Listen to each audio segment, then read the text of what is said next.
Hello and welcome to Literati on News Central Television, the ultimate hub for book lovers, thought-provoking ideas and literary exploration. I'm your host, Judith Atibi. Literati brings stories to life, delving into the transformative power of words to educate, inspire and spark change. This is where literature connects with the heartbeat of society. As always, I would ask you to get ready for insightful conversations, captivating narratives and a true celebration of the written word. Today, we're diving into a book that speaks to a very modern dilemma, the struggle between screen time and quality times with our loved ones. Get Rid of Your Phone, Mommy is a delightful and thought-provoking children's book written by Mazzi Odu. It's a modern fable set in Lagos that delves into the dynamics of a busy working mother and a 5-year-old daughter, Tobe. The story unfolds through Tobe's eyes as she observes her mother's constant engagement with her smartphone, leading her to seek magical assistance to address this digital dependency. Now, through playful storytelling and vivid illustrations by fine artist Adolfina Imoedu, the book highlights the unintended consequences of excessive phone use on family relationships and encourages both children and adults to reflect on their screen habits and prioritize meaningful human connections. And joining us to discuss the thought-provoking book is none other than the author herself, Mazzi Odu. Mazzi Odu is a writer, journalist, and cultural commentator with a keen interest in contemporary African narratives. She has contributed to esteemed publications such as US Vogue, Vanity Fair, British Vogue, and CNN Style. With a background in history and an MSc in international relations from the London School of Economics and Political Science, Odu has also worked in marketing communications for financial institutions, including UBA and Oceanic Bank. Her latest book, Get Rid of Your Phone, Mommy, serves as a delightful yet powerful conversation starter for families navigating this digital age. Without further ado, please welcome my guest, Mazzi Odu. Mazzi, welcome to Literati. Thank you so much for having me. And that was quite the introduction to have there, Judith. Well, your whole life flashing before you. What can I say? It's you. Well, congratulations on all of your accomplishments. Thank you so much. And it's such a pleasure to be here. It's a pleasure to have you here. Get Rid of Your Phone, Mommy. What inspired this book? So, Get Rid of Your Phone, Mommy. I always say this, especially as recently people have been sliding into the DMs saying, you've come to shame us. I said, guys, I am outing myself as a chronic digital user myself. Because, you know, anyone who knows the protagonist has a 5-year-old daughter, as do I. As you do. So go figure. And, you know, and also the nature of my work as a writer and a journalist, I'm on my screen a lot, whether it's Zoom interviews, etc., etc. So the inspiration actually, oddly enough, came as a result of a power cut. So NEPA let us down. I've always been very, very passionate in instilling a love of books and reading with my own daughter. So we normally have our ritual, our bedtime ritual includes reading a bedtime story. But NEPA let us down. The gen let us down. The backup gen let us down. It was a disaster. Luckily, the electric fan did not, so we weren't sweating. but the story still had to come up. So I created what actually then became this story. I made up a story about a mum who was always on her phone and, you know, and magical intervention and so on and so forth. And, you know, my daughter, like I said, she's a big reader already herself. The following morning, she said, Mummy, that story is really, really good. Wow. I really like it. Do you remember it? And so I was like, oh. So, you know, I kind of did remember it. And I thought, oh, there's a kernel there. So I wrote it. And it was, you know, initially just for ourselves. And then I thought, actually, let me see if I share this, if there would be an interest. And reader were interested. And here we are. We have a book. Oh. So, a book, a very first children's book. My first children's book. And in this book is told from a child's perspective, and this time it's 5-year-old Tobe, and also her friend joins her as well, Simi. But why was that important for you to write this from a child's perspective? So obviously, like I said already, we read a lot. And I noticed that there's obviously there'll be two angles. A lot of books told from the perspective of the adult caregiver and the child, or even if it's a magical bear or a magical, they are still a quasi-adult. They're the quasi-leader, so to speak, even if it's an animal character. And then the child is kind of following. And I thought specifically with this, the child, but you also get lots of amazing books, some that I've loved, where you get the perspective of the child. Right. And because I'm really keen on inculcating a reading culture in my own daughter, I often find that when you see yourself, when you are the protagonist, you're more likely going to have buy-in than it's yet another morality tale telling me how to be, or don't eat too much sugar or whatever. So I just was really keen and seeing the perspective, because obviously most of the times, I know some people have children with phones, but most of the times it's the adults who are the ones with the screens that are distracting them. And really, which takes us to the message of this book, right? When I picked it up and I read it, I said to myself, this is more a book for adults than it is for children. When you think about it, if you flip it on its head, is this not an adult's book? Because really, is there not a lesson to be learned for adults than it is for children? I think it's for both, because we, as adults, we kind of are low-key with everything. Our children are mirroring us. So if you eat healthily, your child will eat healthily. If your child reads some manual telling them to eat healthily, and mum, dad, uncle, auntie, grandma have never done the same, very unlikely. So I actually think the book is actually for children, because what I've also been getting feedback, because it's interesting once the book is out there, you start to get the feedback. And a lot of parents have said it's created a conversation space where the child now feels empowered under the guise of, Uduak is going to take away your phone, mummy, because you've been on your phone for the last 45 minutes and you kept on saying 5 minutes, 5 minutes. It's now 7:35, you're still on it. What's going on? So even the Uduak character allows the child to have this conversation, and even for the parent to pause and it not necessarily feel pejorative, like your child is being insolent or answering you back or not being respectful. So I do feel that it is like the best children's stories. I mean, some of my favourite children's stories that back in the day ones like Mr. Men, or they are stories that you can read. I mean, I read them and I'm laughing at another joke to the joke that my daughter's laughing in those series. But they also bring an opportunity for discussion of, am I like Mr. Noisy? Or maybe I'm, like this one or that one. So I do think I hope, and it seems to be being that way, a conversation starter. Oh, it is a conversation starter indeed. I wonder about the feedback that you got. What was some of the interesting feedback that you've gotten from parents and children, or just readers in general? I mean, one of the things I've gotten, which lots of people have liked, is this was a contemporary Nigeria they were seeing, contemporary Lagos specifically, because obviously it's set in Lagos. And I think a lot of the times our African tales, which are fantastic, our folklore, is set back in the day, or it's set in a rural setting, or it's got magical animals like tortoises and spiders and what have you talking, which is fantastic. But having a modern fable that is situated on streets that look like your own I've been getting a lot of positive feedback of that.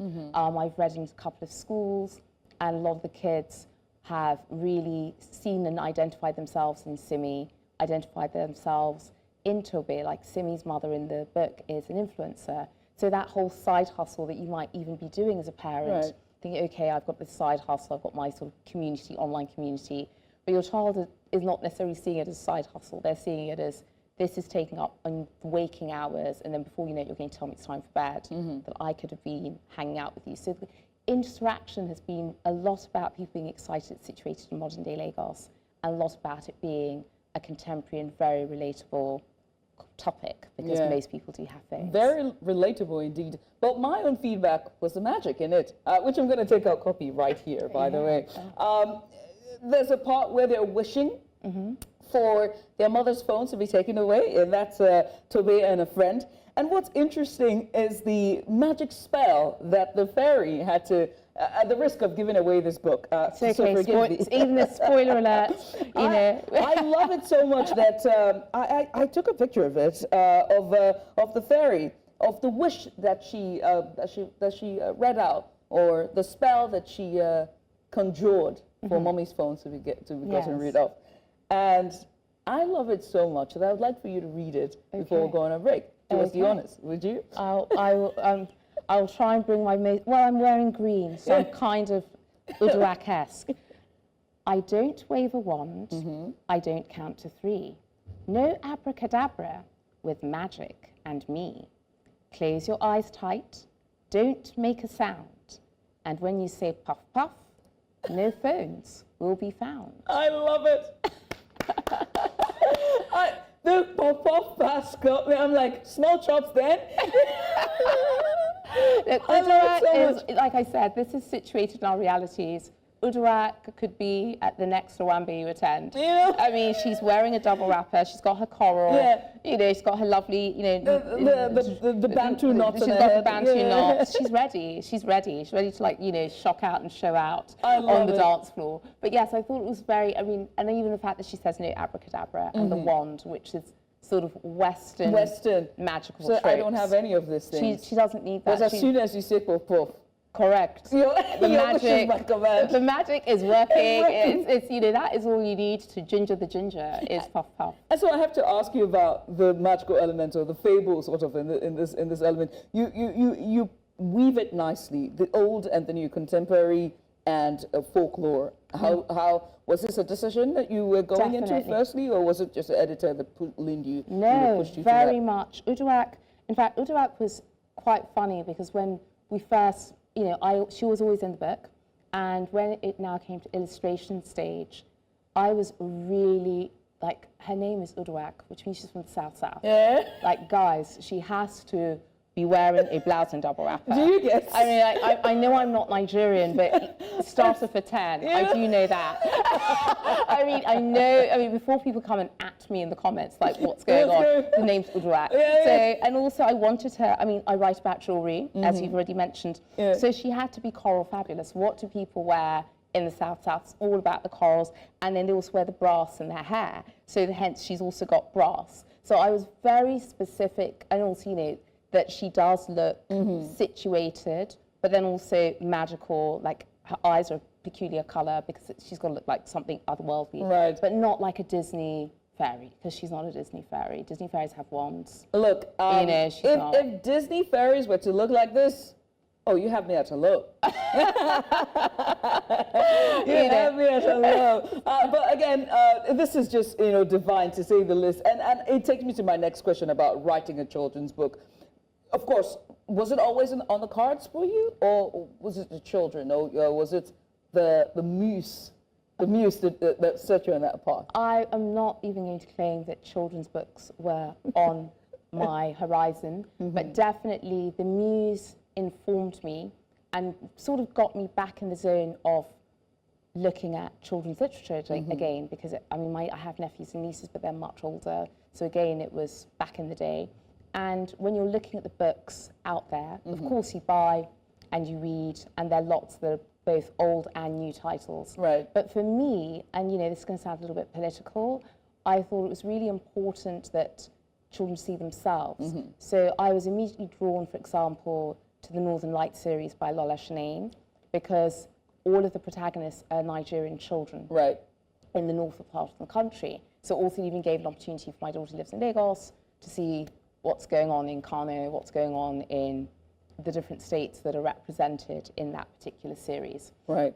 And so, but then when I was also thinking, when it came to now me writing my own, and I'm not being a spoiler here, they're definitely going to be more by God's grace in the future, I was really, really impassioned that Nigerian children had an opportunity of stories that were situated in their reality. Right. Because when you see yourself, you can self-actualize. So even the fact that if these children, for example, had been, I don't know, French or, you know, Swedish, I mean, the theme is still universal, but it would probably land different. I mean, it's very important. I know lots of people in Nigeria do have European first names, but I did want to situate all the names to be names that are distinctly from here.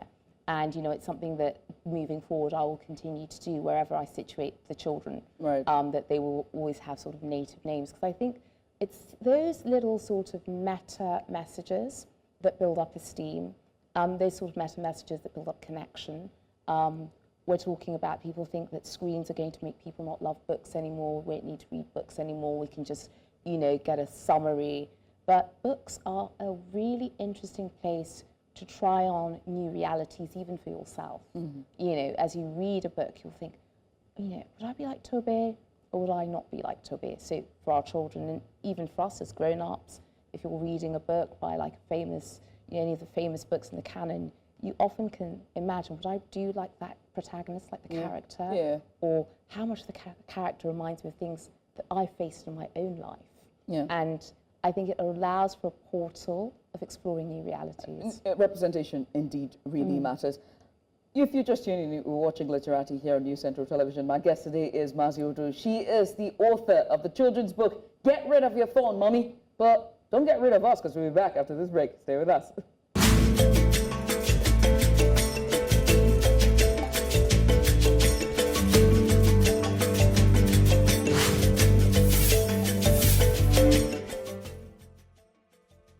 Africa needs its own storytellers, people who understand the continent because they're from it.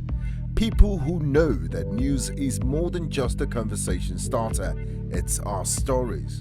Because these stories run deeper than headlines and segments.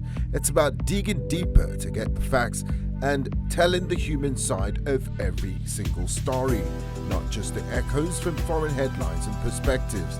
It's time to take back our narratives and share them in our voices.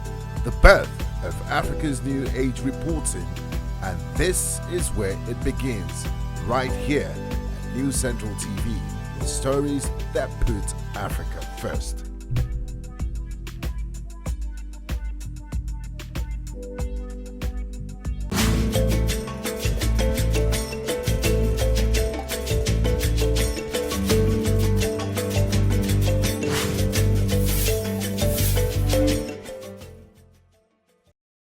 And you're welcome back. You're watching Literati here on News Central Television. My guest today is Mazzi Odu. She's the author of the children's book, Get Rid of Your Phone, Mommy.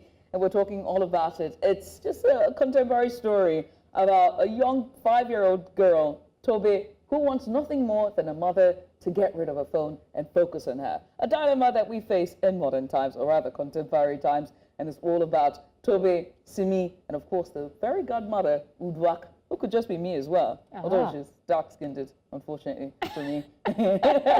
My guest is Mazzi Odu. She's the author of the book. Before the break, we were talking about everything in between, from, you know, the story, the issue that representation matters, and of course the intersection of contemporary time, and of course fable and African folklore. It's a must read for everyone. But before the break, we're talking about representation. Now, I would like for you to talk about the challenges and the triumphs in writing this book. Was it easy? Was it fun? So, you know, I think it's a really interesting one. I obviously write for a living, and you know, normally you'll have a brief or a commissioning note. This is in the world of magazines, and off you'll go and you'll have your copy. Writing a creative novel, creative story, it was fun, because obviously it was born out of a fun project. Let's come up with a bedtime story. But what was very interesting and quite a process was, once it now was in the hands of a publisher, and getting the perspective of what, for example, the children's book market wants or requires. And navigating that, I think, if you are an author who is very precious about your words, you might get a bit upset. It's not for the thin-skinned. Someone will say, actually, this page is absolutely, we don't need it, and you don't want to stop breaking down and crying. So I think that kind of thing, the process was really interesting and really insightful. I mean, I felt I knew quite a lot about children's books because I'd read loads, both passively and even myself as a child. But understanding what the market looks like now, especially with the assault of cartoons, streaming, etc., and how you're literally competing with different entities for this very same child's eyeballs, and also for that very same parent to part with money to think this is worth buying for my child. Right. So that process was definitely interesting, the editing process, for sure. What about the illustration? Because illustration played a big part of children's book, right? And you got a fine artist as a collaborator on this. Walk me through the process. So Laura Shanane, who is the publisher reader, she has been working on an amazing project, basically Bookstorm, where she is training a whole cadre of different people we need to develop the African literature ecosystem. So everything from illustrators, there's a whole bunch of authors, and so on and so forth that will be part of it. And Aldofina Onwede, who interestingly enough, I knew of her work as a fine artist. She's an amazing artist. She's shown at Artex Lagos several years in a row. She's very much collected and collectible. And she's, a very, very distinct drawing, painting, illustration style. And she was who was engaged. So it was a really interesting process because, as I said before, I was really passionate that, for example, it looked like Lagos, that we could definitely know that it's Lagos. And, there's small markers of the illustration that point to that, in the background and so on and so forth. And then specifically with our fairy, that she looked obviously specific to the location she was from. And then also even with our protagonists, the uniform looks like a typical Nigerian school uniform. The mum, looks like a contemporary lady who's polished, but, if you see her outfit, it's also quite practical. A lot of mothers have actually commented on that. She's not teeter-tottering in heels, because if you're doing the school run, then she looks like someone you might actually see at your child's school gate. So it was really amazing that Adolfina was able to understand from obviously reading the text the kind of ambiance we were wanting to create, especially once we have the fairy appearing, that element of the magic and the surprise. And so that was something that was back and forth. And I think a lot of people think these sorts of projects are very quick. You just have the words, you have the pictures, bish, bash, bosh. But there's a constant refining, tweaking, thinking about mood, also thinking from, a visual experience of what does that colour say to people? When people see lilacs and greens, you do think of nature, and, Uduak is very much a sort of supernatural being, but she's also kind of part of nature. Right. And so, so the illustration was definitely something that was a collaboration, but it was a collaboration that took time. Right. You are a cultural commentator, right? And you've also been a writer, and you have contributed immensely when it comes to cultural narrative. And so I have to ask you this about content for children. Do you think there's enough of it? Should we be doing more when it comes to content for African, children? I've seen content on Netflix that is tailored specifically to adult and adult entertainment. And when I say adult entertainment, don't get your mind twisted. You know what I mean? But but not so much is being commissioned for children. Why is that, and what needs to be done to close that gap? You know what, Judith? I can't answer why they're not commissioning it, because I don't own a media company.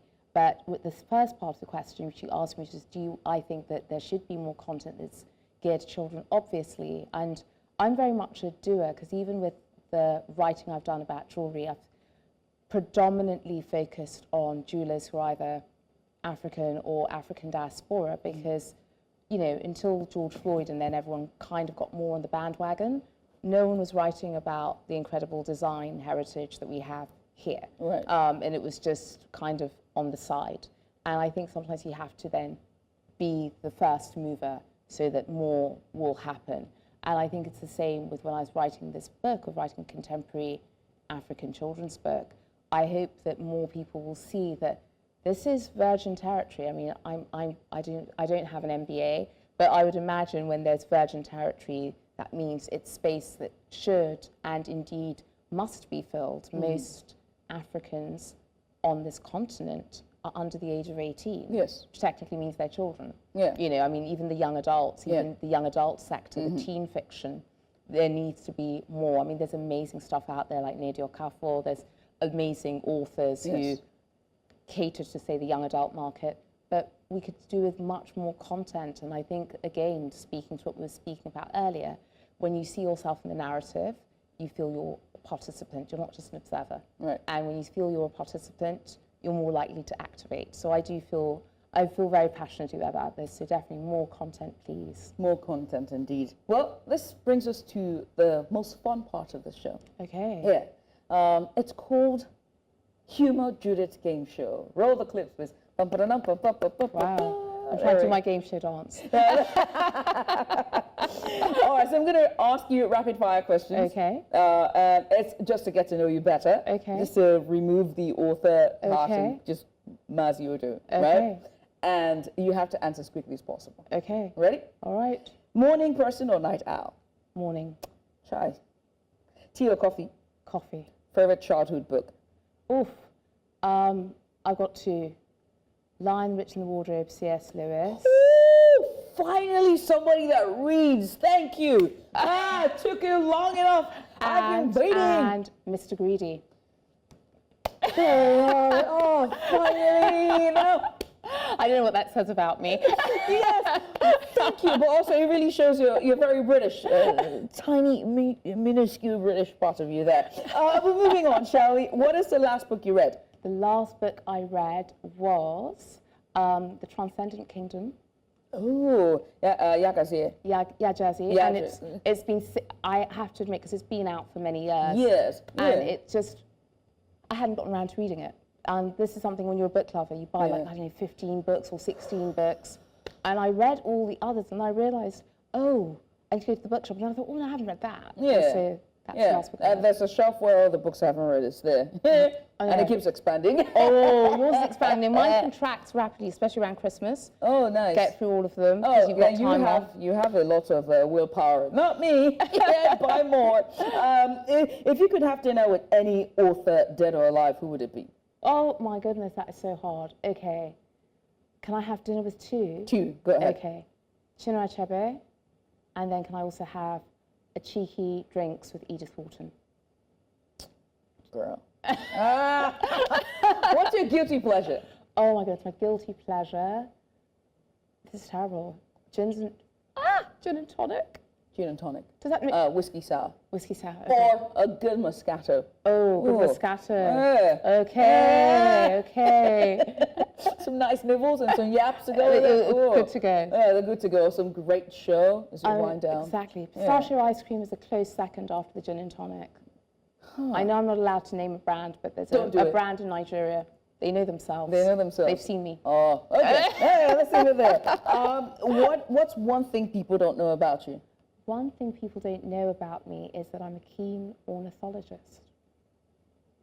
So as a child, I used to go to different bird parks and I used to literally watch birds. That is such a nerdish thing. And I even knew their names in Latin. That is what? Super weird, yes. You know, it's not weird. I love it. What? It's very niche. That's so niche. I love it. What's one thing you always have on your writing desk? What's one thing I always have on my writing desk? Biscuits.